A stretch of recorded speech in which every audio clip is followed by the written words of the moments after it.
想問下大家，公司計提折舊之後，係咪真係會少咗啲錢？睇下折舊嘅複式記賬就知道答案。借記折舊費用、貸記累積折舊入邊都冇牽涉錢，何來會令到啲錢少咗？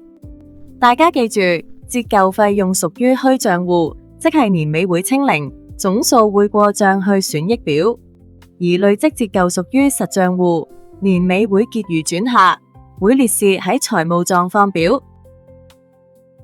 睇下呢個例子，20X2年1月1日，為賢用銀行存款5萬蚊買入一件家具，估計殘值同使用年限分別係1萬蚊同2年，按直線法計算家具嘅折舊。我哋而家試下將以上嘅交易記入喺普通日記簿。首先，記錄購買家具嗰日嘅交易，喺20X2年1月1日借記家具貸記銀行存款5萬蚊，跟住年尾計提折舊，先計下折舊金額，因為用直線法，每年嘅金額應該一樣，即係5萬蚊減1萬蚊除以2，等於2萬蚊。頭先講過，折舊嘅複式記賬係借記折舊費用、貸記累積折舊，所以喺可用年限嗰2年內涉及嘅複式記賬會係咁。見到未？真正要出錢嘅時候，只係買入嗰一下，之後嘅折舊係唔需要你再出錢。而家我哋編製累積折舊賬，雖然計數係有3種方法，但係入賬只係得一個，就係借記折舊費用、貸記累積折舊。呢個例子需要喺20X2年同20X3年計提家具折舊。20X2年12月31號，家具嘅累積折舊賬就要貸記2萬蚊，然後結平賬戶。記住，累積折舊賬屬於實賬戶，所以結餘將會帶去下一年，並列示喺財務狀況表。當然屬於貸方結餘。到咗20X3年1月1號，乘上貸方結餘2萬蚊，喺年尾12月31號計提當年累積折舊2萬蚊，跟住結平賬戶。呢度有3個重點：一、累積折舊屬於實賬戶；二、係貸方結餘，所以3個數係不斷累積。考試嗰陣時要專注喺點樣編製累積折舊賬。而家我哋又睇下佢嘅對應賬折舊費用賬。講多次，借記折舊費用、貸記累積折舊，所以折舊費用就係借記，跟住作期末分錄，即借記損益賬、貸記呢個折舊費用賬，正正反映咗折舊費用賬係虛賬戶嘅特質，年年清零，結餘唔會帶落下一年。20X3年都係咁做。頭先講過，年度折舊費用金額會喺折舊費用賬過賬到損益賬，下一年重新嚟過。所以你見到20X2年記2萬蚊，20X3年再記2萬蚊，每年嘅折舊金額都係今年嘅費用。見到累積折舊喺貸方結餘，唔好第一時間諗佢係負債。累積折舊屬於對銷賬戶，呢個貸方結餘係用嚟扣減非流動資產嘅賬面淨值，唔係爭人錢。而家我哋睇下惠妍喺12月31號嘅財務狀況表，非流動資產中嘅家具係會點陳列？先出成本5萬蚊，然後下面寫減累積折舊，20X2年2萬蚊，20X3年4萬蚊，跟住計算賬面淨值。可用年限2年，用直線法2年後淨值就會落到殘值。但呢個結論唔好亂套去其他折舊計算方法。頭先嗰條係新手題目，得一件非流動資產，買咗之後一路用到可用年限完晒，累積折舊由0開始。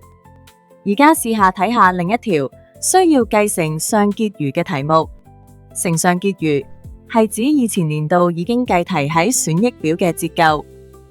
感恩公司於 20X5 年1月1日買咗一部機器，成本為15萬，公司採用餘額遞減法計算折舊，折舊率為每年 20%。大家睇下呢個累積折舊賬嘅乘上結餘究竟係幾多？俾1分鐘大家諗一諗，記住而家係用緊餘額遞減法。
畫返條時間線先，用 C 代表機器成本。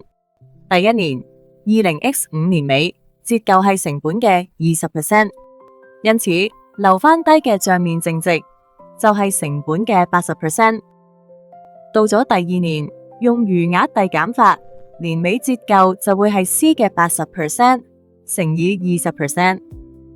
當年年尾嘅賬面淨值就會係餘下嘅 80%。所以你見到我一路寫 80%， 因為餘額遞減法嘅核心其實係每年賬面淨值乘以 80%， 因為每年都乘以 0.8， 所以 20X5 年尾賬面淨值就係 C 乘以 80%， 20X6 年尾賬面淨值就係 C 乘以 80% 嘅2次方，所以可以推斷出賬面淨值等於 C 乘以 0.8 嘅 n 次方 ，n 代表經過咗幾多個折舊期間。而累積折舊等於成本減賬面淨值，即係等於 C 減以 C 乘以 0.8 嘅 n 次方，將因式分解之後就會係咁。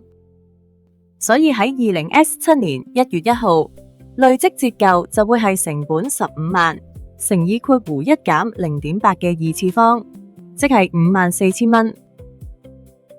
而家去返個累積折舊賬，乘上結餘就係頭先計嘅54,000蚊，記得寫 workings。跟住喺期末做返年度折舊費用，最後就係結餘轉下，搞掂。好啦，同大家總結返今日學咗乜？第一，折舊嘅複式記賬點做？就係借記折舊費用，貸記累積折舊。